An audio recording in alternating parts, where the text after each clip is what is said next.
Hey, thank you very much. Hi, everyone. My name is Abhinav Sharma. I'm an assistant professor here in the Division of Cardiology and a member of CORE.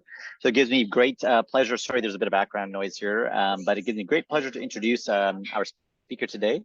So Marc-Antoine Pelletier obtained his engineering degree here from McGill's Agricultural and Biosystems Engineering program. Got an MSc in Fluid Mechanics, also from McGill. He's a serial entrepreneur, and he sold his first energy company to Brookfields in Toronto, and also acted as an angel investor.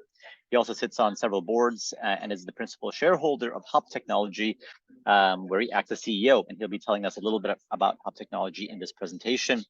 Marc-Antoine also sits on Health Canada's external reference group for machine learning and medical devices, and he's currently on the Canada boards of International Electrotechnical Commission. So it's great to have diverse viewpoints presenting here to our core group. So Marc-Antoine, thank you very much for your time, and I pass the baton to you. You're on speaker, sir. Yeah, thank you. Thank you very much, Dr. Sharma. I appreciate your introduction. Just want to add also that I will recently join the board of director of Jacob AI, which is a small, we can call that the mini Mila of Montreal. So it's for those who know Mila. So my name is Marc-Antoine Pelletier. I'm actually the CEO of HopTech. I'm here to talk about digital biomarkers for precision medicine. And there's a mistake here. I'm sorry about that. This is a French medicine using the Hop Discovery platform. So basically, what I'd like to tell you today is, let me see if I can switch my slide. Yeah, I'll tell you a bit of background about Hop. Basically, the company was founded in 2016. We started in the sector of neuroscience, particularly in the field of autism spectrum disorder. The reason for that is we have two partners, two shareholders that are occupational therapists, specialized in autism. So this is when the whole story started, I would say, even before 2016, before the company was incorporated. So basically, we started working at developing those tools for autism spectrum disorder kids. Some of you may have found our name as being HopChild Technologies. So this is actually the real name of the company. Now it's called HopTech. The reason for that is we've been basically in 2020 pivoting towards COVID-19. We had already a platform. We already had a technology that was developed, ready to be applied for the sector of autism spectrum disorder. And 2020 made us pivot into respiratory diseases, in particular COVID-19. So basically, we went from COVID-19 that we realized at MUHC and also at the Quebec Heart and Lung Institute. And after that, we joined another project, which is called Decide CV, relates to type 2 diabetes, but this time is with MUHC. So there's a difference between the second and third bullet. So basically, the difference is we're doing that in collaboration with MUHC. There's also another project at MUHC in the sector of heart failure, and we're also our head office is in Sherbrooke. Our Montreal office is at CLIP at Montreal General Hospital. For those who are familiar with the CLIP, Clinical Innovation Platform. So basically, as of today, this is an interesting thing is I've been looking at, what's the description, what's the definition of digital biomarker? And if you look at a description in 2017 from Karger, they were defined as objective, quantifiable, physiological, behavioral data that are collected and measured by means of digital devices such as portable, wearables, implantables, and digestibles. This was 5 years ago. 2022, last year, was the spread of wearable digital technology in healthcare generating big data entailed the appearance of new type of medical information. They produce actionable insights into the biological state of individuals, just like general biomarkers, but are collected through digital tools. If you look at today, I went to OpenAI with Chat GPT, and digital biomarker are a type of health measurement that use digital data such as wearable, same thing, mobile device, and track and monitor various aspects of person's health. They can provide a continuous and objective view of an individual's health status, which can be used for a variety of purposes. So you see over the last 6 years how the definition of digital biomarker has evolved, not because we weren't too sure in 2017, because the science has evolved, the science of sensors, the science of data analytics, artificial intelligence. So here are a few examples or other definitions of digital biomarkers. Some can be used for diagnosis, for monitoring, for prediction and prognostics, and also are used for, I use safety, pharmaco response, susceptibility, even fraud. So, when you look at risk insurance, sometimes they're seeking a potential for fraud in the reclamations. Growing use of digital biomarker, definitely type 2 diabetes, respiratory disease, cardiovascular disease, sleep disorders are absolutely areas where biomarkers, you're going to see biomarker being used more and more. Now, if you look at the cycle of development, the way we see it, the cycle of development of biomarkers, we see that as 4 different moments or periods or phases. The first one is discovery, which is where you actually go through retrospective data or patient records, or investigative and prospective data from clinical trials and measurements methods using digital technologies, such as wearable, again, smartphone, and the combination with advanced machine learning and models, with machine learning with models. So the second stage is actually validation. So once you've developed the biomarker, going through validation is also quite important. It relates to proof of concept trial, which usually takes into account a larger population with a protocol that's looking at meeting some regulatory requirements. And then at that stage, you need to have a minimum viable product. The third aspect is really about launching the biomarker or launching the product as a minimum viable product, but in an even larger population. And at that stage, you really come to a commercial grade consumer product, which actually allows the opportunity to team up with strategic partners like pharmas, healthcare providers, and payer. And I insist on this with a very clearly, crisp, defined business and revenue model. And I cannot underline that as much as that, because it's very important at this stage that even at inception, you'll see the next slide, even at inception, it's quite important to really have a market pull when you start going through that journey, because it's a long and very expensive journey. Once you've done to launch, then you scale it. You actually go with the widespread use of the biomarker. The biomarker could be used, for example, in other wearable products. It could be used into iPhones, for example, or tablets. And it also can be used market-wise by different users, namely pharmas, payers, insurance, we're even looking at e-pharmacies right now as a way to assist clients through some sort of, not mentoring, but concierge approach. So if you look at e-pharmacy and concierging, you'll find a lot of the material. Just go, Google ChatGPT, you'll find a lot of interesting stuff there. So I'm also here to talk about our discovery platform for digital clinical research. The way we operate today is we're a little bit like digital clinical research organizations, those who know as CROs. And as a matter of fact, I'd like maybe to ask a quick question. There's actually 18 people on this call. I was wondering how many are clinicians and how many are students. I don't know if it's possible to just type clinicians or students, and some of my team members will actually look at who's who. So here, which is interesting, is right now what I'm doing in this question is I'm trying to do some identification. And through the identification, I try to do some sort of segmentation of who is in the room. So digital biomarker can also be used for the same exact reason. Are you able to detect a heart failure? Are you able to detect a respiratory disease or type 2 diabetes? If you're able to detect a heart failure, are you in a position to do a stratification of this particular heart failure or this particular type 2 diabetes? So anyways, I'm not going to go too much into the detail of that, but I don't know if people were able to answer that question. If they're allowed to, or if they're able to, that'll be nice to see how many clinicians and how many students are in the room.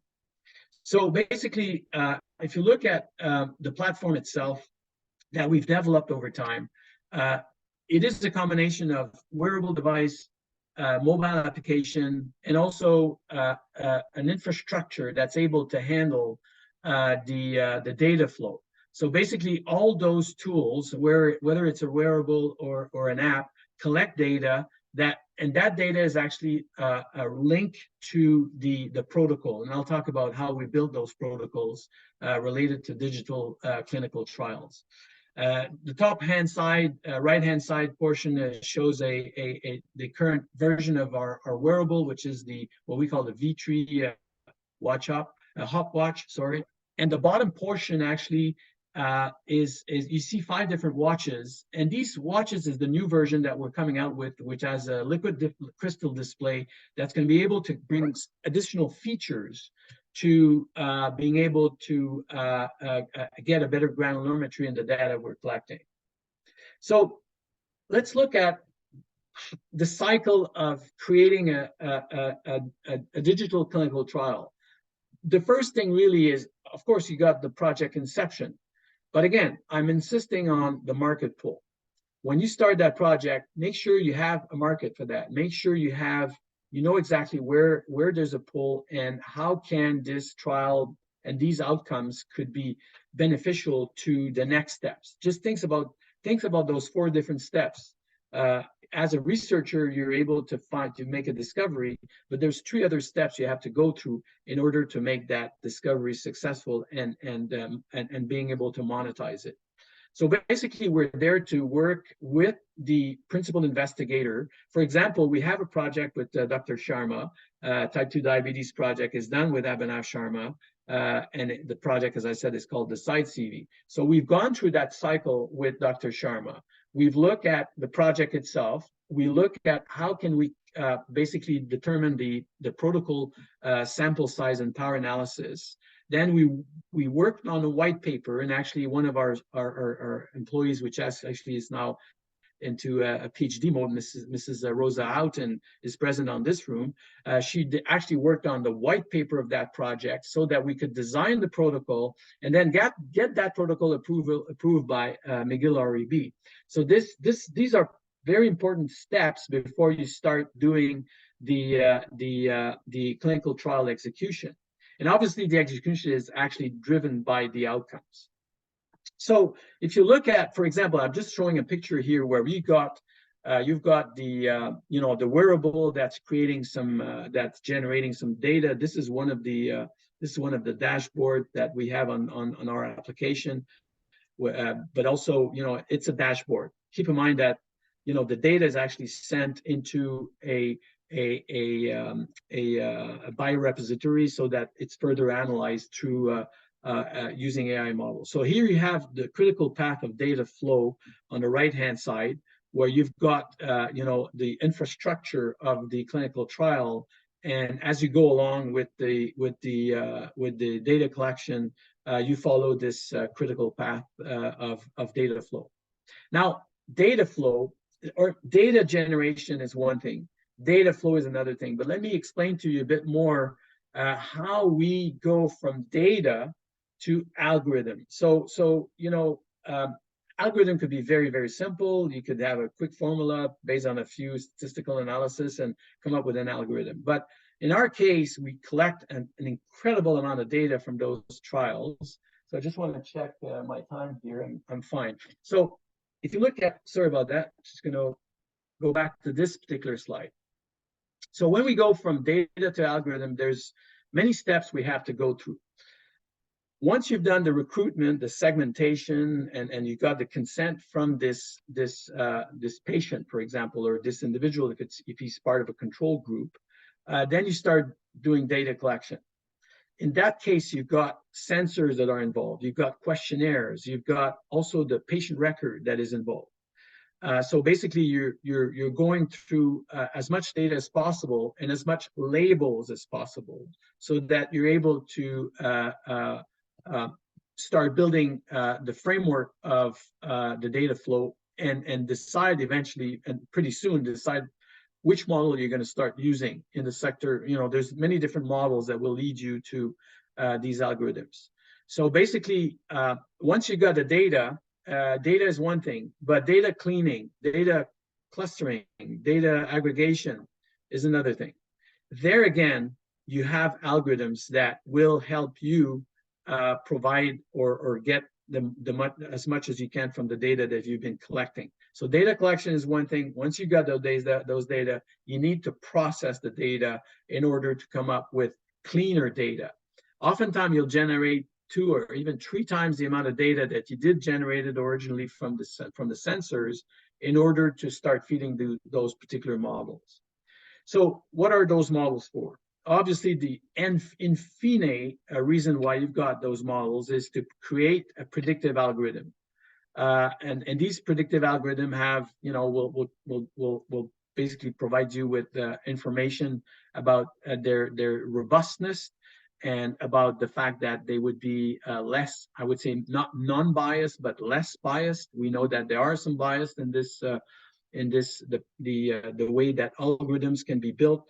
And in that sense, what we're looking for for example, in the case that we work with Dr. Sharma, we're looking for an algorithm that's going to have the highest possible level of specificity, sensitivity, and area and under the curve, which are indicators, which are indicative parameters of the robustness of a biomarker, of an algorithm. Sorry. So, because keep in mind that a biomarker, as it's written on the top right-hand side of this slide, a digital biomarker involves dozens of algorithms. So it's not just one algorithm that's the holy grail. It's a combination of algorithms that makes it a digital biomarker. So basically, then you go to algorithm testing and training with the data you have, but also in another project that we had about the respiratory disease, we've been federating, or we've been gathering data from other sources, whether they were public or private, and we actually had access to those sources. That's why the top right-hand part of this slide, you see that we also have co-owned data with universities, for example. The project we do with Dr. Sharma is a project where we co-own the data, so we currently collaborate together in order to develop that particular digital biomarker. So basically, federated learning is another area where the sharing of data sets are done through different teams in order to train either their algorithm or train a master algorithm. What we've been experiencing, very interestingly, is getting others' data in order to train our own algorithms before we launch it, and obviously, following through with additional data will help you train the algorithm. So we as an example, we own different data sets. Like I said, we co-own some of them, but also we own some of them. Neuro, COVID, T2DM is co-owned, CBDHF is co-owned, Human Phenotype Project, and also we have access to other universities around the world data for other projects than the type 2 diabetes project. So I just want to go even more granular. And this slide is quite interesting. If you look at it, what you're looking at, what you're trying to find out is the needle in the haystack. And I remember Rosa Alton has brought this expression to me many times. So what is interesting about that slide is I've been comparing this slide. I've been using some images, because in a way, if you look at the bottom right image, it's an image where the pixel is bigger. Actually, you have a lot smaller resolution. So some wearable will provide you with a certain type of resolution, and the reason why you can get more precise image by doing interpolation, extrapolation. That's for sure. But basically, it's not the data itself. So it could be done through data augmentation, or using statistical features or measures in order to get a clearer data. Some other wearable will bring you even clearer data at start, a cleaner image from the data at start. And basically, our claim to fame here is by providing a wearable, and this is our own wearable. This is the wearable that HopTech has developed. our claim to fame is really to come up with highest possible resolution from our sensors, and keep in mind that those sensors generate signals. So basically, if you look at an image, or if you look at a signal, at a sensor signal, they're both the same. Image is a combination of numerical information, as will a sensor be. So basically, if you look at the wearable, the top wearable, which is actually the 5-wear, they're exactly the same. But this liquid crystal display will allow us to bring different feature that will help the clinical trial to be run more smoothly than just using an off-the-shelf product. So in that sense, and those wearables have sensors, that's for sure, but also they have additional features in order to help the user to have a better adherence to to provide his own personal data. So basically, I'm gonna at a glance, I'll explain to you what are the collaborative projects that we do with the Research Institute and the INP office using this discovery platform. So as I said, we've got this respiratory disease project that is leading towards a commercial product that's called AccuCovid. And it's based on acoustic measurement, but also it's for detection of COVID and other respiratory infections. And right now it's foreseen to be used in the long COVID clinical trial at McGill. Again, these are projects at McGill. Type 2 diabetes mellitus, I've been explaining this project that we have with Dr. Sharma. The end product, and that project is also in collaboration with Boehringer Ingelheim and MedTech. They also has some funding from the Quebec Ministry of Economy and Innovation. And we expect to come out with an algorithm that's going to be doing screening of at-risk type 2 diabetes at-risk individuals. A third project is also done with the same platform in order to detect the preserved ejection of heart failure. And in that sense, that project has just started a few months ago. And we're at the stage where we're writing this protocol for the execution of the trial. So basically, in conclusion, what I'd like to propose, and being here in front of you guys, we're also looking at opportunities for collaboration. In that sense, we're seeking a potential partnership to do. And I'm sorry, there's a little mistake here. Electrodermal activity sensor, actigraphy sensors are sensors that we're looking to improve in our product.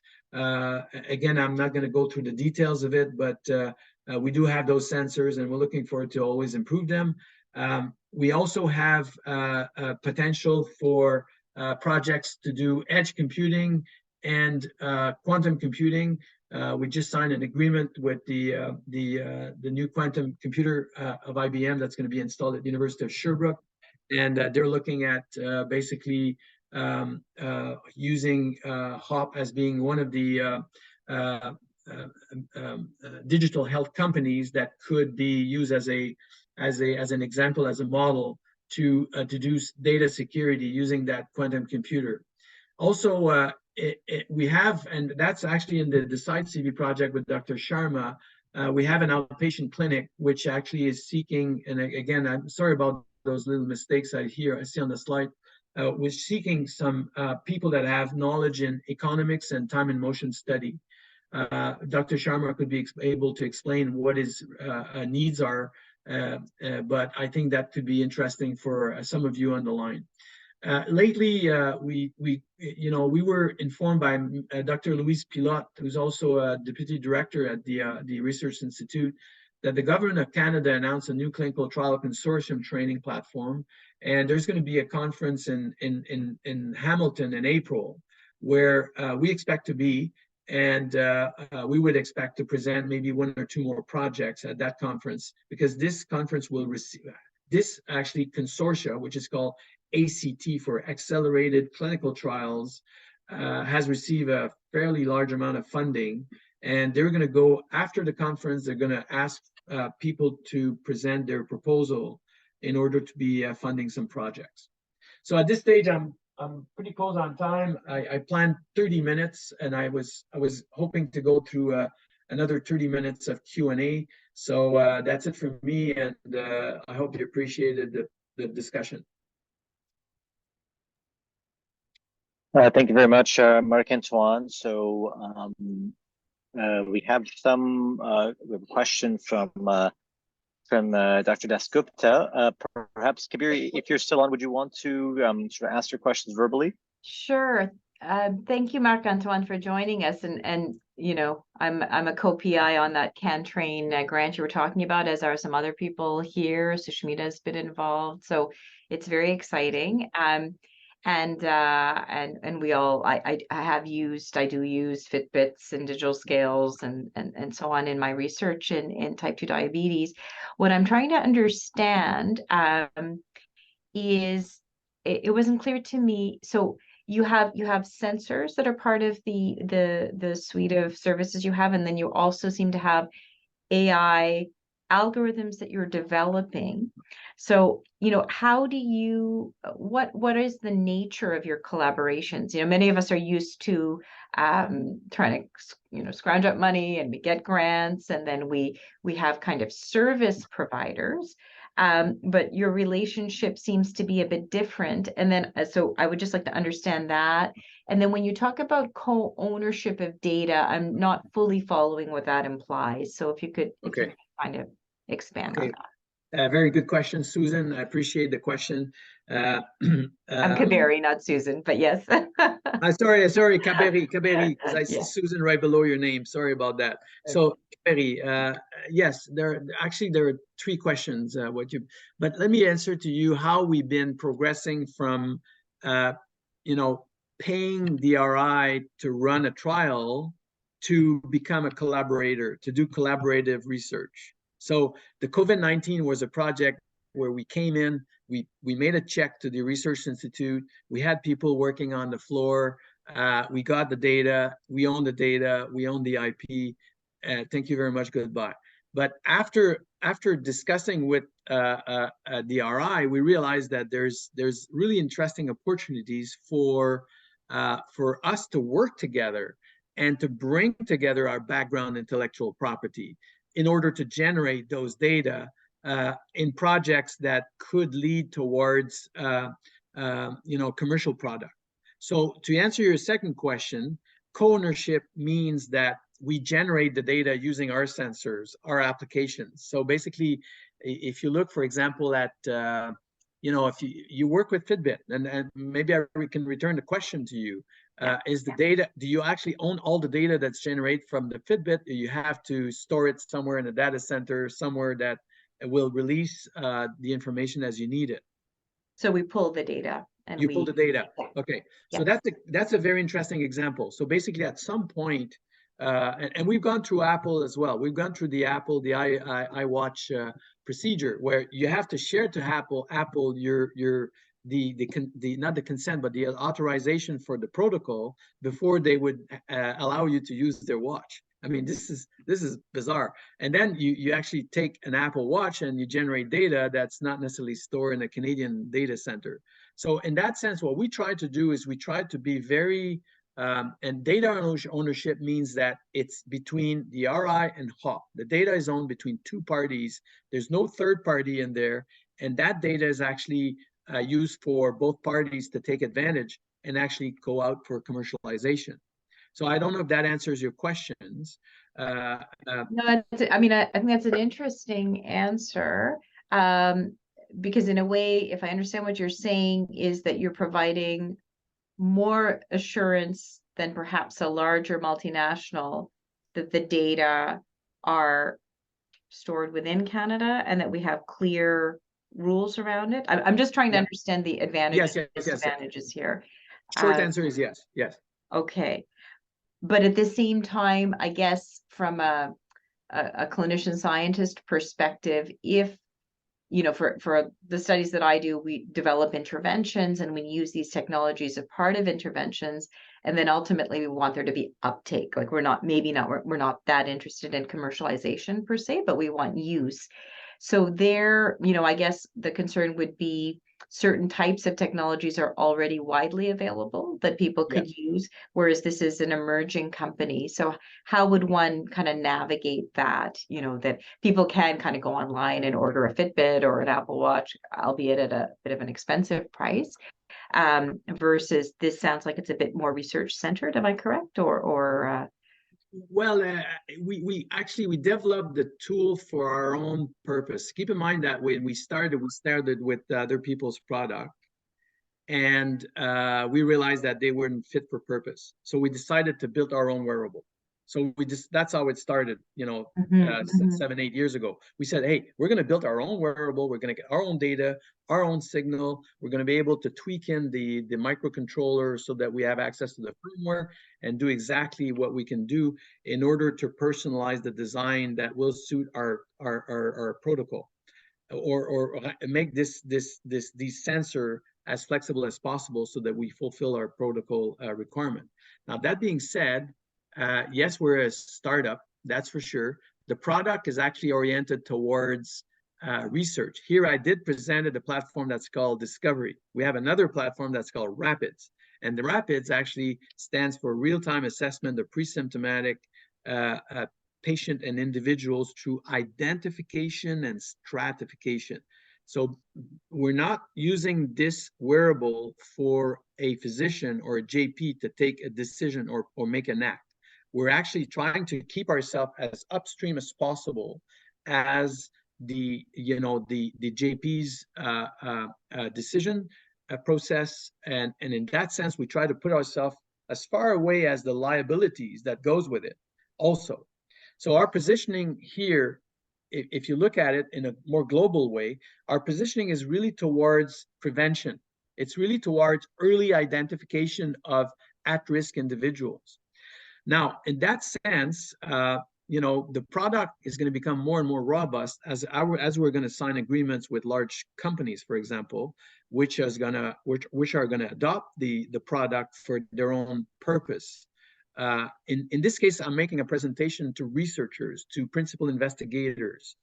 So the other product, which is called Rapids, is actually under discussion with insurance companies, pharmas, pharmacies, reinsurers. And the reason for that is really and we sell that product as being really a tool for prevention, a tool for identification of at-risk individuals. I don't know if it's a long answer to your question, but if you were able to get that. So maybe Marc-Antoine, extending off of what Dr. Descoves is saying, as clinicians, when we do a project, we hope that there's the uptake and scaling, right? So how would there be scaling of, you and I are working on an algorithm together. How would that be scaled? You anticipate to then eventually turn around and then sell that algorithm to the Fitbits and Apples and the Live Cores of the world, and so that's how the scaling component happens to it. Do you anticipate Hop Technology is going to convert to a watch company where you can buy the watch at Best Buy? So where is that scale? Because we often, as scientists, want to make sure that all the fantastic work we do at our academic center doesn't just stay here and within journals, and I think some of the answers lie within the commercialization aspect of it, but just so others can hear your thoughts. Yeah, well, actually, there's a potential for us to participate in other people's product, for example, wearable. It's bizarre to say, but we're kind of wearable agnostic in the sense that if our algorithms could be helpful in other type of wearables, we're open for discussion. What we're trying to do here is we're trying to provide this as a platform as a service, and make alliances with we're more prone towards making alliances with for example, reinsurers and insurance company than to work with wearable companies at this stage. So basically, an algorithm could be produced. Once the algorithm is produced, you can take other people's product, you can take consumer product, and being able to use this data and feed this particular algorithm, eventually biomarker, in order to provide a a response or a result relating to patient identification. So at the end of the day, we're not trying to sell a wearable here. Bizarrely as it may sound, when we come into a trial like that, we give our wearable. We don't sell it. What we sell is a turnkey approach where we can go from one end to the other, where we can build the protocol with the PI and come up with the outcome, which in our case, the outcome which is related to generating a biomarker. Then going commercial is I could make another 1 hour presentation on this. But like I said, we're not trying to, the goal is to, yes, approach wearable companies with a biomarker, but also is to develop it ourselves through an alliance that we're discussing right now with different larger companies than ours. If it does answer your question. It does. No, and Dr. Pelletier has a question, but I guess my last brief add-on question would be, so you develop an algorithm and the biomarker is essentially kind of a sort of series, an algorithmic piece that then gives you a predictor.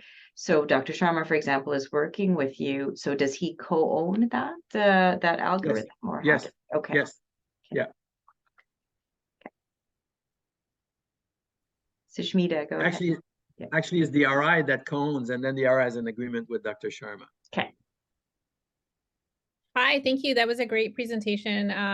We've been trying to get into this kind of space. Abhinav knows this for quite some time. I'm a sleep physician scientist. Wearables are used all the time in sleep medicine. There's almost too many options where I think we're struggling with finding what we should use. And there's never the perfect option, of course, because we are used to measuring so many things in sleep. My question really is just about this data sharing and transferring thing, and I may have missed it in the beginning, so I apologize, but just in terms of what I've used in the past is like, for example, a SenseWear armband, and I've used it in my pregnant ladies with sleep issues, and we basically pulled the data, just like how Kaveri was saying. But are you saying that essentially you also will have access to the clinical data? So for example, the outcomes, comorbidities, that kind of thing for prediction and biomarkers? Is that something then we, like when we make our data set and we have everything in there, including the metrics for the wearable, also all the clinical stuff, do we get, so it's like a two-way kind of thing where we also give that to you and then you develop sort of a prediction biomarker algorithm? Or did I misunderstand? Yeah, no, I mean, yes, the short answer to that is yes. We have to have access to the patient record so that we understand, other elements to feed the model properly. It could be data, it could be labels. This is actually designed in the protocol, in the clinical trial protocol. So before we get into a project, we look at the project itself, we look at what is the infrastructure around the project, what are the data availables, and then we work with the principal investigator and define what is the protocol that's around it. So once we've got that, data is shared from both ends. So we generate the data, we co-own the data that we generate with this project, but on the other hand, we have access to a patient record, if that does answer your question.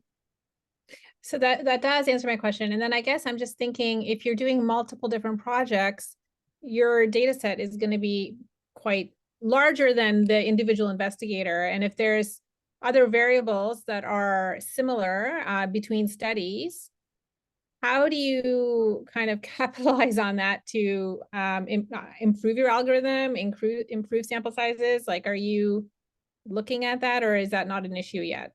No, actually, if I understood your question correctly, if we work on multiple studies, then it's a really good chance to feed the algorithm and train it. Right. So in that sense, and that's again, a protocol could lead towards biased data. It's not just biased because it's the computer programmer, the computer scientist behind the model. It also could be about the data and about how the protocol has been designed. So in that sense, if we work on multiple studies, we then are able to have a better training of this particular algorithm and eventually have a more precise biomarker. But if I may add, just to reflect on our experience here, though, the patients, though, are consenting for a specific study and for a specific protocol, right? So if they are consenting to, let's say, a sleep study, the data cannot be then turned around and used in a bunch of other studies for other investigators. Like that has to be, Oh yeah. that it's very clearly stated, like per protocol, what is Very going to be siloed, used. very siloed. So it's not, so if let's say you had a project and someone else had a project, from what I understand, Marc-Antoine, tell me if I'm wrong, but the data wouldn't be mixed unless there was already a predefined agreement between the institutions and the patients have consented. Now, in theory, you can imagine there could be a broad RI agreement where it allows a bunch of projects to then have data intermingle so that things could share. That could be down the road, but it is, I think, at least for example, for our diabetes project, we're very careful to make sure that we meet the standards, that the data aren't bleeding into other projects inadvertently, unless patients have authorized it and REBs have authorized it. Absolutely. And this is really a modus operandi that we have that is quite thorough in the way we actually even present the protocol to the REB. So let me give you an example. We have a methodology where we have to double check or do quality assurance in the way we develop an algorithm. And sometimes we require external teams to be involved over and above our own AI team to provide us with, let's say, a third-party opinion on the robustness of the algorithm. So what do you have to do there? You have to transfer data to a third party. That actually has to be not decided, but that has to be indicated in the protocol so that we have approval for that particular data transfer for a very specific purpose. So basically, what I'm saying here is not only the data cannot be shared to other type of other trials that have no link to this trial, but even if it's shared with a third party, it has to be declared, it has to be approved, ethically approved, I mean, and then you're very careful about making sure that this party has a secured way to handle the data. Thank you. And again, but let me just make a little notice on what you just said. If we feel we have a data set that could be helpful for, let's say, a comorbidity of the first trial, and if we feel that the data set could be useful, then we could sit down with the principal investigator and discuss how can we, principal investigators with an S, because there's an owner of the first data set, and there's also the principal investigator in this other clinical trial. So you have to have a discussion between the two principal investigators so that they agree into this particular data sharing in order to enrich whatever is already on the table, already done on the table. I'm going to give you an example. We're discussing right now for long COVID, as I mentioned that in one of the slides. Actually, we're talking we're talking with one of the researchers at McGill on the long COVID project, and basically we're looking at having the first data set that we developed for COVID-19, for detection of COVID, in order to bring that into this other study. Now, is it going to be the data set that we're going to bring, or is it only going to be the biomarker? It's way simpler if we bring only the biomarker, we start from that and use that and take that to be trained instead of bringing the whole data set. So at some point in time, what I'm saying here is the data set could eventually be destroyed because we have a standalone biomarker that's able to capture data and be self-trained to be even more precise. So I don't know if my answer is clear, but there's many different potential combination of sharing, as long as the two principal investigators and the two owners or the many owners of the data set are agreeing. We have a question, Dr. Grover. Hi, thanks.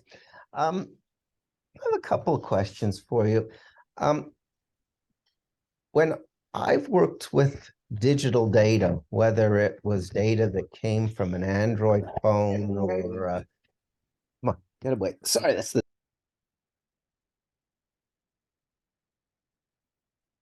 You're on mute. Sorry about that. Can you hear me now? Yes. Okay.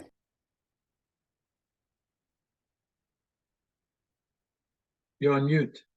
You're still on mute. When I've done research where I was typically uploading data from either a digital device like Fitbit or an Apple Watch, or even just the smartphones themselves, typically we set up a situation where we're uploading the data directly onto our platform. Now, it's true, Apple may have access to that data, but it's just raw data as far as what they can see. It's just steps, for instance, but we don't share our algorithms. We don't share ownership of the data file.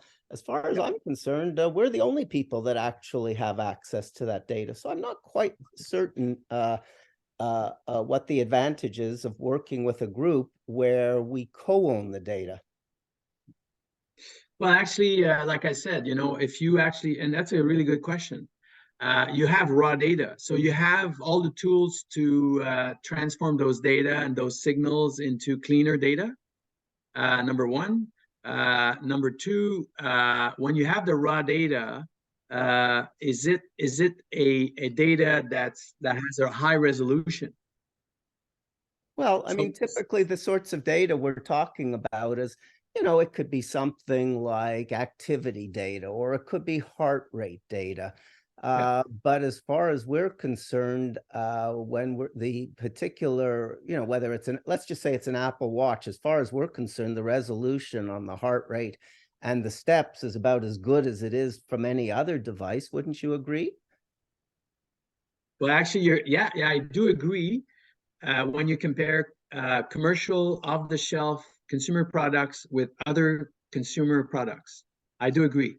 So you're at the image that gives you a certain resolution that's acceptable, but not the optimum, or not the let's say the optimum. So if I understand correctly, you think your device actually provides us with better resolution. But I have to tell you, in the sort of research we do with large data, the things that really matter to us are not the absolute precision of the digital signal we're getting.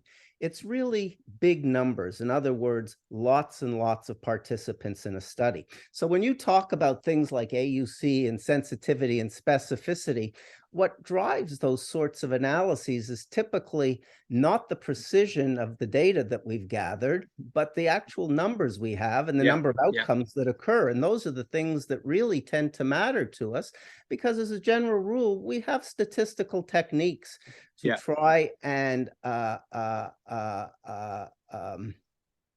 adapt for the fact that there's imprecision with the information we gather. And as a general rule, though, the digital information is not really the important part. The information that's really tough to get is the information that the individual participant gives us. And there, our biggest challenge is making sure that we gather that information for as many people as possible. So one of my questions for you is, what do you do with missing data in your programs? I would have thought that's one of the biggest challenges you're facing, as opposed to improving the accuracy of your step counts. Okay, well, there's many questions, and there was one at the end to conclude. So I really appreciate the fact that you're saying that you're not necessarily concerned about the precision of a particular value, if I understood you correctly, and you're actually looking at an aggregation of large data sets in order to start working on different models to find, you know, which is the best to produce the algorithm you're looking for, right? Yes, that's correct. Okay, so basically, in that sense, I agree with you. Precision and accuracy of the exact signal is maybe not the most important elements in terms of the thoroughness of what you want to develop. So in other words, you know, if you have a heartbeat that's 84 and the real heartbeat, the gold standard tells you that it's 85 or 86, you have a, you know, a variation between the gold standard and your sensor. This is maybe not the most important aspect of the challenge that you're facing. That being said, having a high resolution, and I'm going to come back to your missing data, the gap that we're trying to fill here. So what we're trying to do here is we're trying to have as less gap as possible, and use that wearable for as short period of time as possible, like a Holter, for example. You know, if you look at those Fitbit, iWatch, not to name them, they use people on a very long period. They use, you know, these watch are wear for forever. You buy a Fitbit, you wear it, basically. You want to look at your step count, you want to look at your heart rate. You're going to have some interpolation of missing data that's going to tell you, you know, that that's been going on in the last 24 hours. In our case,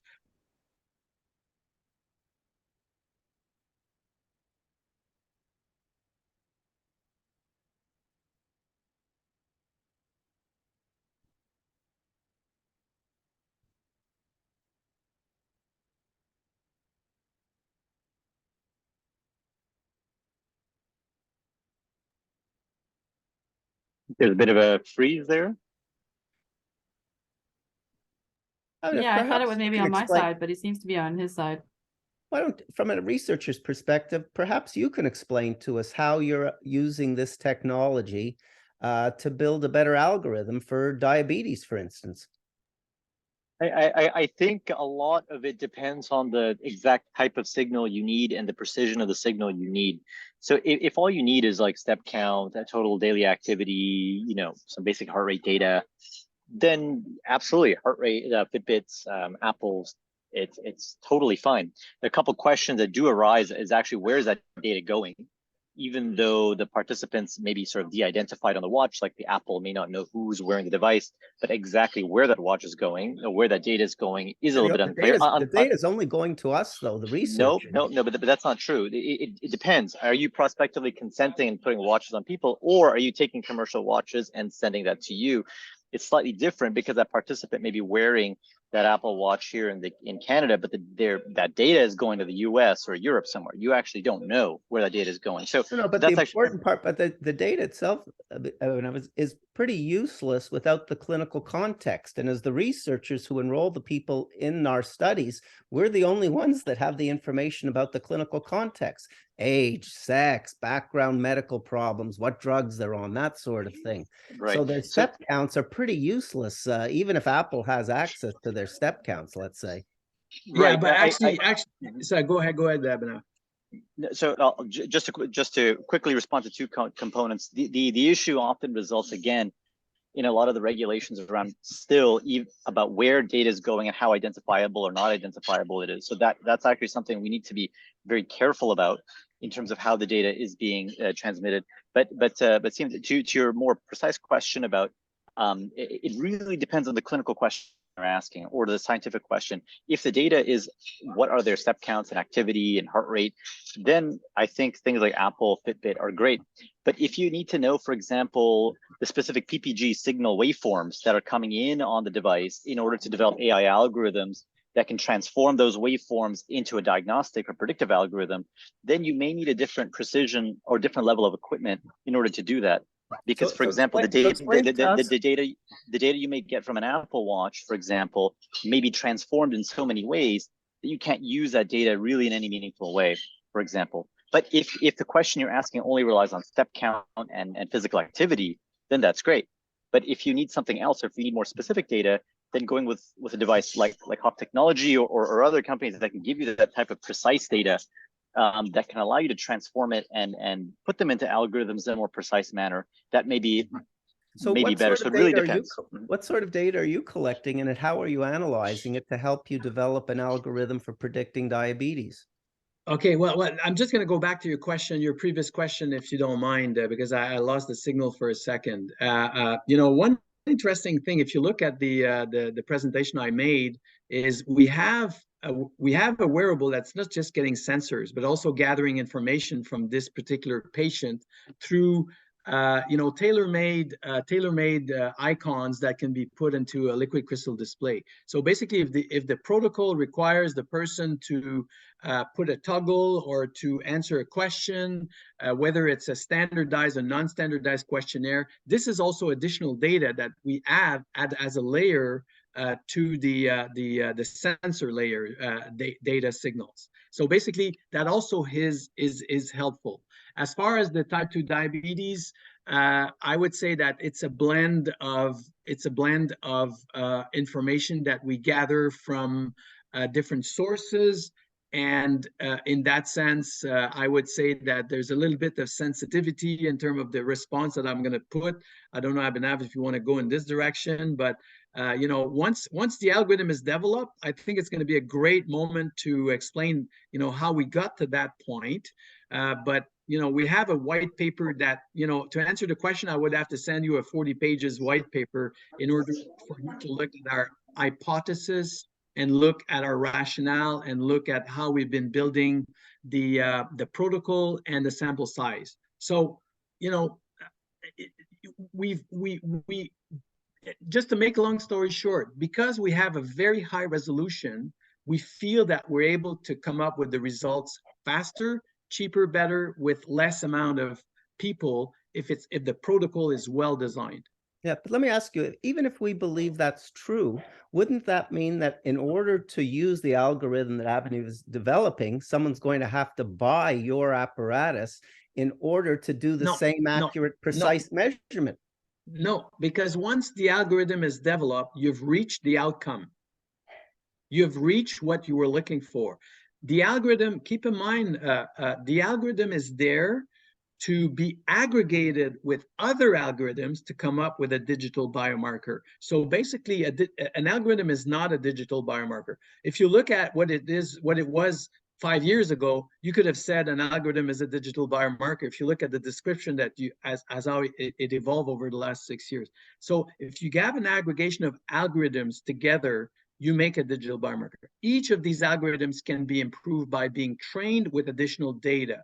So it doesn't mean that someone has to buy my watch to use the biomarker. None whatsoever. We could sell the biomarker to a watch company. So at this stage, this is the interesting thing where we become agnostic. So what you're saying is the Research Institute at the MUHC has entered into agreements with you to develop and co-own this data and presumably monetize this and commercialize it in some fashion. But the Research Institute is a partner in this. Of course. Wow, that's unbelievable. Why? Wow. Why is it unbelievable? Well, first of all, my question would be, does the Research Institute have any proof of concept that what you're doing actually works? I mean, have you got, when you entered into this agreement with them, were you able to show them the results of previous projects to confirm the veracity, the truth of all the claims you're making? These are big claims. Well, actually, the Research Institute approached us to being part of that project with Dr. Sharma and type 2 diabetes. So they had reasons to approach us, number one. Number two, we did realize, like I said, a project on our own where we paid DRI to run a trial for us. When they saw, you know, the equipment we had, the platform, the results, I think they were kind of impressed. You know, the project we do with Dr. Sharma attracted a pharmaceutical company called Boehringer Ingelheim. You know, and when we came around the table, we've been asking, you know, Abhinav, Dr. Sharma and I, what was your background IP, Boehringer, in this particular field? And believe it or not, Dr. Sharma and Hop had much more background IP than Boehringer in this field. So, you know, I don't know if that answers your question, but that's how we were able to build that compelling story between Hop and DRI. All right, last question. Any publications that any of us can read so that we can understand exactly how this works in terms that as researchers we're used to understanding? Sorry, so maybe I could quickly answer that.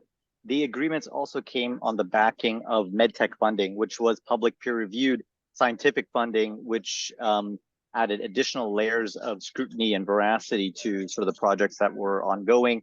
And the peer-reviewed publications are actually going to be developed fairly soon as we compile these white papers and put them into more technical publications to get out there. So as soon as that's available, we'll send that your way. Thanks. So certainly, as you can see, it's generated a lot of interest here, a lot of good discussions. And so, Marc-Antoine, thank you very much for your time. And I know we're a couple minutes over, but if you have any further questions, please feel free to email Marc-Antoine, and you can get his email if you want by emailing Susan, of course, afterwards. So thank you very much, everyone. Thank you both for presenting. Thank you both. You can see we're interested. We just have some questions, but that's part of the fun of these rounds. And thanks so much Absolutely. for organizing Abhinav. Yes. That was delightful, and then look forward to go to other questions if necessary. Thank you very much, Abhinav, and thank you for hosting me. Bye for now.